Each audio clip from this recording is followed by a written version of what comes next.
In the jungle of Newell, a caring, imaginative elephant named Horton takes a dip in the pool. Just then, a dust speck floats past him in the air, and he hears a tiny yelp coming from it and gives chase to it. Believing that an entire family of microscopic creatures are living on that speck, he places it atop a pink clover before it sinks in the water. Horton informs a sour kangaroo, a self-proclaimed head of the jungle, that there is someone on the speck that needs its help as he hears a scream coming from it.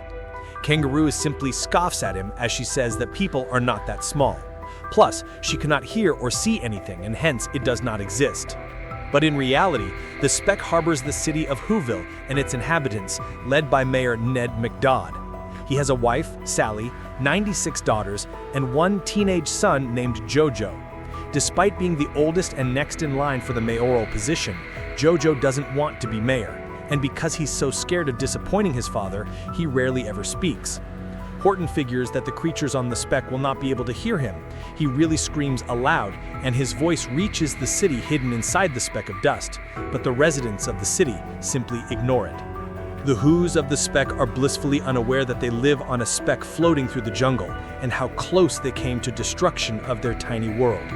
Once Horton begins carrying the speck with him, the city starts experiencing strange phenomena, earthquakes, and changes in the weather, and the mayor finds his attempts to caution Whoville challenged by the town council, led by the opportunistic yet condescending chairman. Eventually, Horton and the mayor are able to hear each other, even though the mayor's voice is very faint when it reaches Horton. So the mayor installs a gramophone head to the listening tubes that run through the town and which were carrying Horton's voice as it traveled to the speck. This way, the mayor's voice reaches Horton more clearly. The mayor refuses to believe that their world is a speck until Horton puts it under a tree, and suddenly it is nighttime on the speck.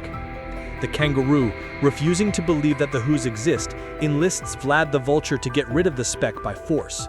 Vlad manages to steal the flower away from Horton and drops it into a massive field of identical pink flowers, causing an apocalyptic tremor in Whoville.